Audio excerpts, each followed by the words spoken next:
Second level of teaching में understanding level है। पहली जब वीडियो में हमने बात की थी मीनिंग ऑफ मेमोरी क्या है, उसकी फेजेस क्या है, 4 अलग अलग फेजेस की हमने बात की थी। उसके बाद उसकी मेरिट और डीमेरिट की बात की थी। ये अपने आप में एक 16 मार्क्स का अच्छा क्वेश्चन है। 4 मार्क्स में वो किसी एक फेज़ के बारे में पूछ सकता है। जैसे 3 लेवल है, मेमोरी है, अंडरस्टैंडिंग है, रिफ्लेक्टिव लेवल है, तो 4 मार्क्स के लिए किसी एक लेवल को पूछ सकता है। आप उसमें भी इतना आपके पास मटेरियल है 4 में कर सकें। और 16 में पूछता है तो आपके पास पूरा क्वेश्चन बहुत अच्छा है। अगर वो पूछते हैं तो पूछेंगे मीनिंग ऑफ टीचिंग क्या है एंड इट्स लेवल। आगे मैं आपको एक और क्वेश्चन करवाऊंगा, इसमें लेवल्स के साथ ही इसी यूनिट में आगे है। कई बार बच्चे उन दोनों में कंफ्यूज हो जाते हैं। एक लेवल्स है और एक फेजेस है। Phase of teaching, pre active, interactive and the post active, 3 phases हैं। तो कई बार स्टूडेंट जब एग्ज़ाम में होते हैं तो वहाँ पर फेजेस की जगह लेवल लिखाते हैं, लेवल की जगह फेजेस कराते हैं। तो वहाँ पर इस चीज़ को अपने माइंड में डिफ्रेंशिएट रखें कि फेजेस अलग हैं और लेवल्स अलग हैं।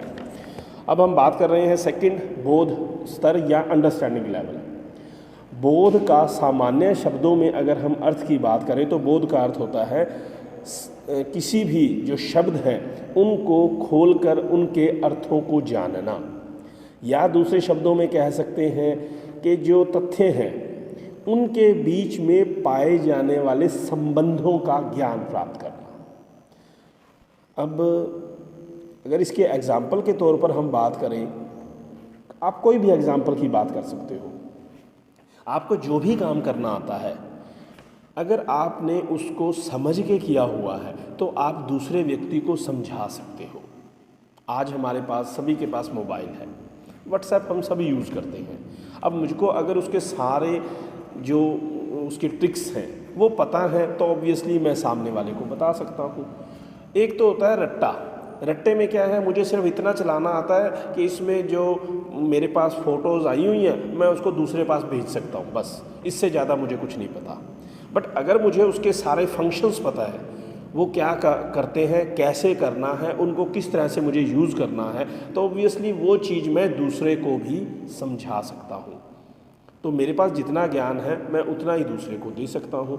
तो जो बोध स्तर है उसमें हम किसी भी कॉन्सेप्ट के शब्द हैं या जो प्रक्रिया है उसके बीच में आपस में उनका रिलेशन क्या है, क्या संबंध है, उसको खोलकर जानने की कोशिश करते हैं, या शिक्षण स्तर में एक शिक्षक के द्वारा उन बातों को खोलकर समझाने का प्रयास किया जाता है।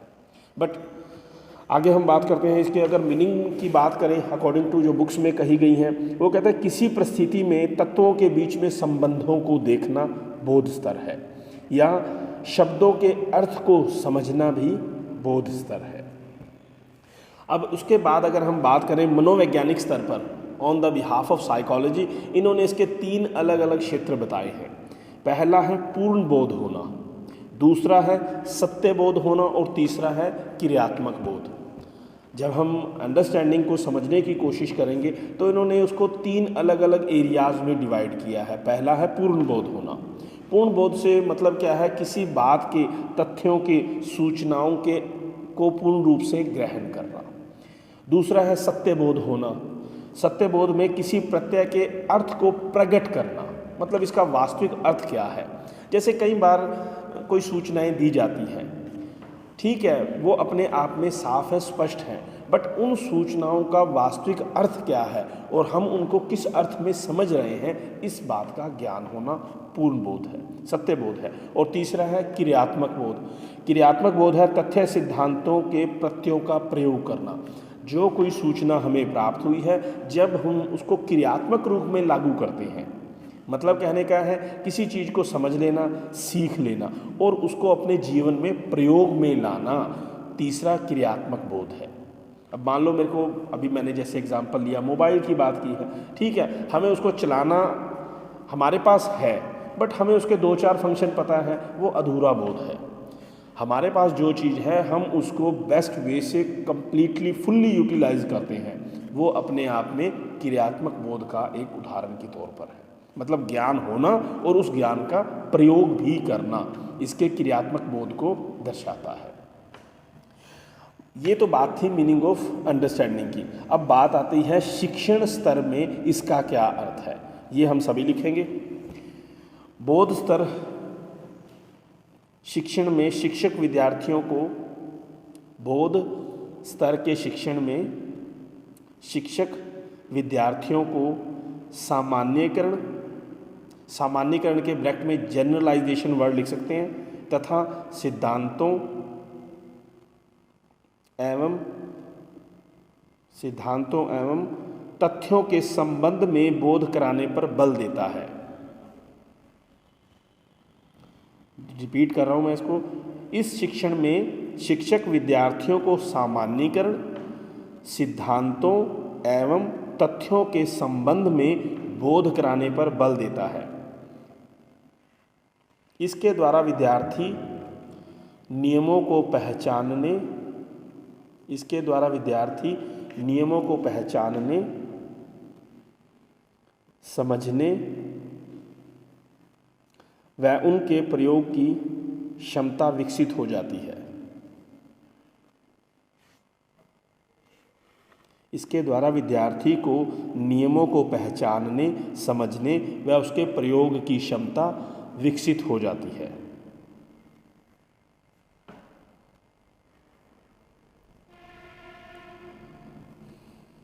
इस क्रिया में विद्यार्थी व अध्यापक दोनों समान रूप से भाग लेते हैं। इस क्रिया में विद्यार्थी व अध्यापक दोनों समान रूप से भाग लेते हैं।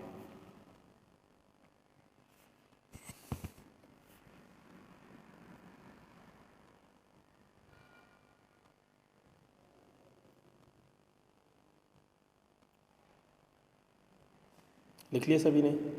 अब इस बात में उन्होंने क्या कहने की कोशिश की है कि जब लेवल ऑफ अंडरस्टैंडिंग टीच किया जाएगा, एक टीचर के द्वारा इस लेवल पर टीच किया जाएगा, तो उसमें टीचर और स्टूडेंट दोनों मिलकर इसमें भाग लेंगे, जो हमने लास्ट लाइन में बात की है। बट उससे पहले उन्होंने क्या कहा है, शिक्षक विद्यार्थी को सामान्यीकरण, सिद्धांतों, तथ्यों के संबंध को जानने के बारे में बताएगा।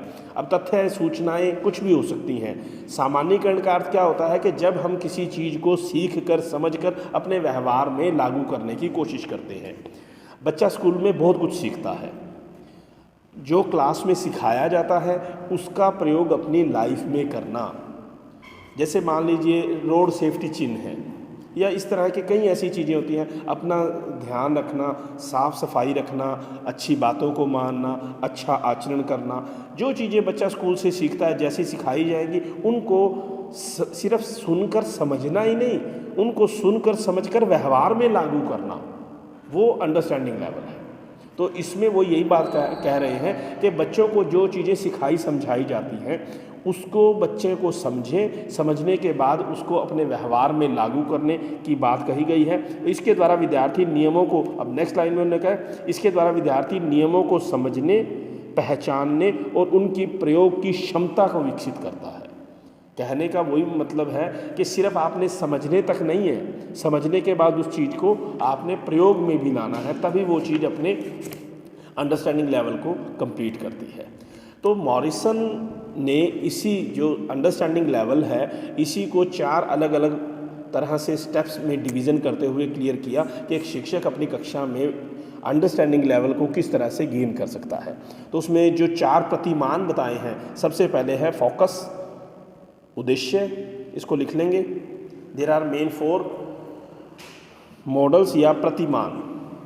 पहला है फोकस, जिसको हिंदी में उद्देश्य कहा गया है। दूसरा है संरचना या सिंटैक्स, फोकस, सिंटैक्स, संरचना। तीसरा है सोशल सिस्टम, सामाजिक संरचना। और चौथा है सपोर्ट सिस्टम, मूल्यांकन। Focus, syntax, social system and support system. उद्देश्य, संरचना, सामाजिक संरचना व मूल्यांकन प्रणाली।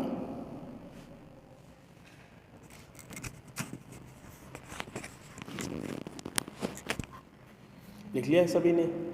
अब जब मॉरिसन ने इस बात को डिक्लेयर किया तो उन्होंने इन 4 प्रतिमानों से इस प्रोसेस को गुजारते हुए इस बात को क्लियर किया कि जब एक टीचर इन चारों स्टेप्स को इम्प्लीमेंट करेगा तो लास्ट में बच्चा उस कार्य को ढंग से सीखकर अपने व्यवहार में लागू करने तक योग्य हो जाएगा। इसको शॉर्ट में मैं क्लियर करता हूँ। सबसे पहले उन्होंने बात की है फोकस की, या जो पहला पॉइंट है उद्देश्य।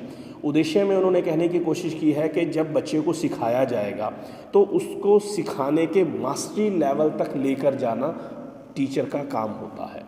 मास्टरी लेवल से मतलब होता है कि जब आप किसी चीज़ को सीख रहे हो उसको पूर्णतः सीख लें, अधूरा नहीं, पूरी तरह से सीख लें। कल भी मैंने कई एग्जाम्पल दिए थे, जैसे बच्चे को काउंटिंग आती है, वो टेबल भी सीखता है, टेबल के सिर्फ रट्टे लगाता है। बट अब यहाँ पर जब आप चलो इसको पूरा करते हैं पहले। यहाँ पे जब बच्चा टेबल सीखता है, एक एज तक वो सिर्फ रटता है, दूसरी एज में जब उनके रिलेशन को देखता है कि ये टेबल कैसे बनते हैं तो वो उसके आधार को जान जाता है। ठीक उसी तरह से आपने मैथमेटिक्स में देखा होगा, जब बच्चे सम सॉल्व करते हैं लास्ट में एक कंसेप्ट आता है पड़ताल करना। एक तो आंसर आ गया, आंसर के बाद एक और स्टेप होता है कि हम इसके उत्तर की पड़ताल कर लें, जांच कर लें कि ये सही भी है या नहीं है।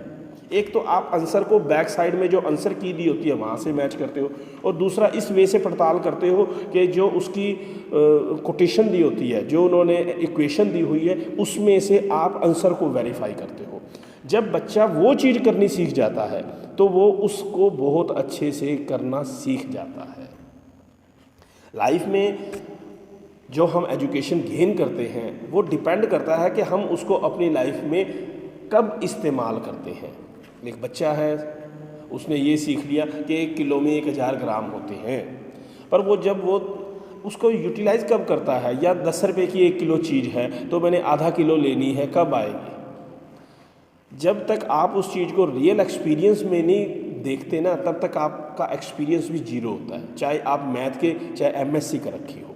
कई बार लोग देखा होगा आपने, मार्केट में सामान लेने जाते हैं, एक जो रेहड़ी पे सामान देने वाला है उसकी नॉलेज इतनी शार्प हो जाती है कि वो 10 ग्राम से 20 ग्राम के भी 1 सेकंड में पैसे निकाल लेता है, इतने ग्राम की बनती है। पर जो सामने वाला है कई बार वो उसमें चकमा खा जाता है। मान लीजिए कोई चीज़ आपने ली है, 1 किलो 200 ग्राम हुई है, 9 रुपये किलो उसका वज़न, 9 रुपये किलो उसका रेट था, तो उसके कितने रुपये बनेंगे 1 किलो 200 ग्राम के? बनाओगे हैं? अब सीधा सा हिसाब क्या है, 9 रुपये की किलो थी तो 90 पैसे की क्या हुई, 100 ग्राम, 200 ग्राम 9 दूनी 18, 1 रुपये 80 पैसे की वो हुई, तो 9 प्लस 1 रुपये 80 पैसे, 10 रुपये 80 पैसे बनते थे।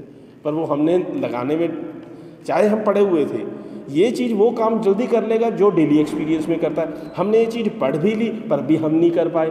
कारण क्या है कि जब जो चीज़ सिखाई जाती है, सिखाने के बाद आप उस चीज़ को एक्सपीरियंस में कितना यूज़ करते हो, और जब एक्सपीरियंस होता है तभी हम उस चीज़ को सही ढंग से सीख पाते हैं।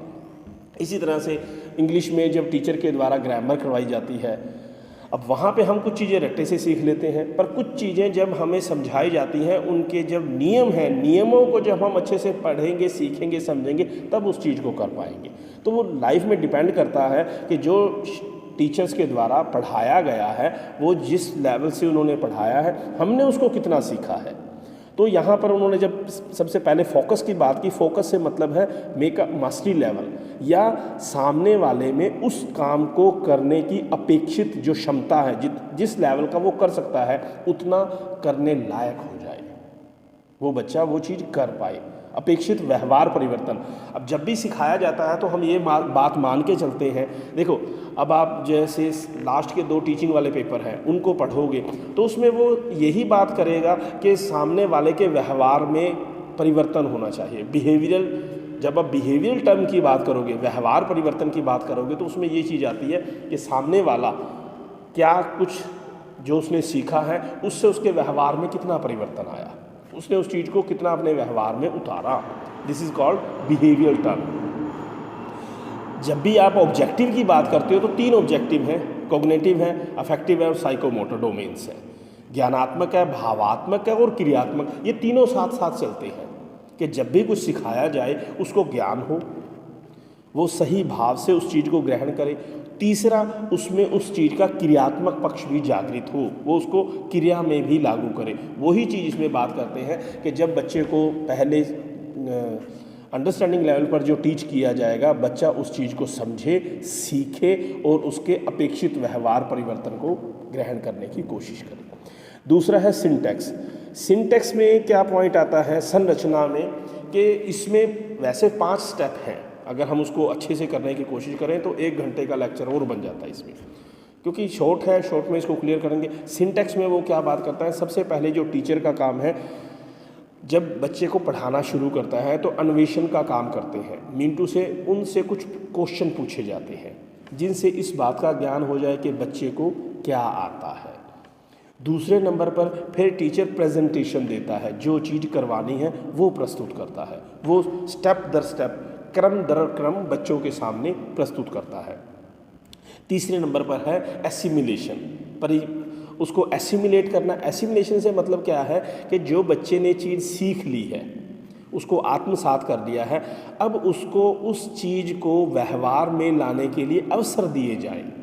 वो उस चीज़ को जो उसने सीखा है उसके साथ अपने व्यवहार को एडजस्ट कर पाए। 4th नंबर पर बात आता है संगठन, ऑर्गेनाइजेशन। ऑर्गेनाइजेशन में ये है कि जो चीज़ सीखी है हम उसको, जो हमारे बुक है, बच्चा उसके साथ अपने व्यवहार को जोड़कर सीखने की कोशिश करे।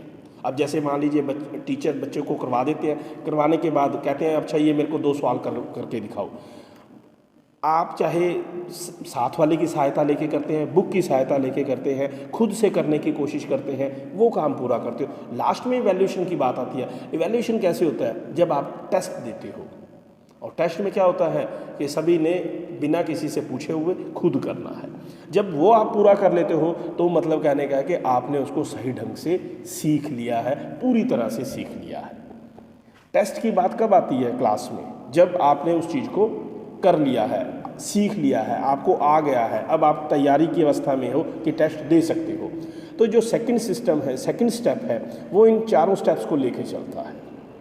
नेक्स्ट में बात करते हैं सपोर्ट सिस्टम, सामाजिक संरचना। सामाजिक संरचना में क्या है कि जो चीज़ सीखी गई है उसको व्यवहार में लागू करने के लिए आप कितने तैयार हो। लास्ट में है मूल्यांकन। मूल्यांकन 2 तरह से है, एक कक्ष में जो हमने सीखा है टीचर के द्वारा होने वाला मूल्यांकन है, दूसरा है सामाजिक स्तर पर कि जो चीज़ हम सीखते हैं, सीख कर व्यवहार में लागू करते हैं, उसका हम जब बाहर किसी तरह से कोई हमें देखता है वो किस वे से ऑब्जर्व करता है। बच्चे जो क्लास में स्कूलों में सीखते हैं, कई बार सामने वाला कहता है कि हाँ ये बहुत अच्छे बच्चे हैं, कौन से स्कूल में पढ़ते हो, तो बात स्कूल की भी आ जाती है। जब स्कूल में अच्छा व्यवहार करता है तो वो परिवार के बारे में पूछता है, तो मतलब ये दोनों, परिवार और स्कूल, एक दूसरे से जुड़े हुए हैं। आपके घर का माहौल बहुत अच्छा है तो स्कूल में अच्छा इफेक्ट पड़ता है, स्कूल का माहौल बहुत अच्छा है तो जिस समाज में आप रहते हो उस पर बहुत अच्छा इफेक्ट पड़ता है। तो दोनों एक दूसरे को कहीं ना कहीं बच्चे को अच्छा बनाने में अपना अहम भूमिका अदा करते हैं। और ये इसी की नेगेटिव सेंस में, परिवार का वातावरण अच्छा नहीं है, स्कूल में उसका व्यवहार अच्छा नहीं होगा, स्कूल का वातावरण अच्छा नहीं है, ना वो घर का एनवायरनमेंट उसका अच्छा होगा, ना वो जहाँ जिस लोगों के बीच में रहेगा, दिन में अपना बाकी समय व्यतीत करेगा, ना वो वहाँ अच्छी अपनी छाप छोड़ पाएगा। तो ये सारी चीज़ें एक दूसरे से जुड़ी होती हैं। तो इस तरह से मॉरिसन ने इन 4 स्टेप्स के बारे क्लियर करते हुए शिक्षण के बोध स्तर को क्लियर किया कि जब बोध स्तर की बात आए तो टीचर के द्वारा जो मटेरियल करवाया जाए उसके मास्टरी लेवल को बच्चे कवर कर जाएं, उस चीज़ को बेहतर ढंग से सीख जाएं। तो इसमें कुछ इसके गुण हैं, दोष हैं, सिंपल पॉइंट हैं, वो आप खुद भी कर सकते हो, शॉर्ट में मैं एक्सप्लेन कर देता हूँ। सबसे पहले उन्होंने कहा स्मृति की तुलना में ये ज्ञान काफ़ी स्थायी होता है। स्मृति रट्टा है, उसकी उतनी ही वैल्यू होती है। ये स्थायी है क्योंकि इसको हम समझ के करते हैं। दूसरा ये कहा गया कि विषय वस्तु को ज्ञान को, इसमें विद्यार्थी विषय वस्तु के ज्ञान समझ के प्राप्त करते हैं, उसमें समझ का कोई तथ्य नहीं होता। इसमें शब्दों को खोल कर जानना, परिस्थिति के बीच में संबंधों को देखना, सूचनाओं को क्रियात्मक स्तर पर ज्ञान में प्रयोग में लाना, वो सारे प्रोसेस लागू होते हैं। तीसरा है इसमें विद्यार्थी बुद्धि और विचार शक्ति का उच्चतम प्रयोग करता है, बुद्धि का अच्छे से इस्तेमाल कर पाता है। विचार शक्ति से मतलब क्या है, जो हमने सीखा है हम अपने विचारों को भी उस चीज़ में ऐड कर सकते हैं। इससे प्राप्त जो ज्ञान है वो चिंतन स्तर का आधार बनता है। चिंतन स्तर से मतलब क्या है, जो इससे नेक्स्ट लेवल है वो इसमें बेस का काम करेगा। जैसे स्मृति स्तर बोध स्तर में आधार का काम करती है, जब तक आप स्मृति स्तर को प्राप्त नहीं कर लेते, को कवर नहीं कर लेते, आप बोध स्तर पर नहीं जा सकते। ठीक उसी तरह से जब जो बोध स्तर है वो आपके नेक्स्ट रिफ्लेक्टिव लेवल में बेस का काम करती है। तो ये सारे तीनों ही पॉइंट एक दूसरे से जुड़े हुए हैं। लास्ट में इसके दोष की अगर बात करें, दोष में इन्होंने कहा है कि क्रियात्मक, इस क्रिया में केवल ज्ञानात्मक पक्ष को विशेष महत्व दिया जाता है। ज्ञानात्मक से क्या मतलब है, सिर्फ आप अपने ज्ञान को बढ़ाते हो, किसी तरह का क्रियात्मक पक्ष नहीं गेन करते। जो बुकिश नॉलेज है, ज्ञानात्मक स्तर है, उसको बढ़ाने की काम करने को अहमियत दी जाती है। शिक्षक का स्थान मुख्य होता है, विद्यार्थी का गौण होता है।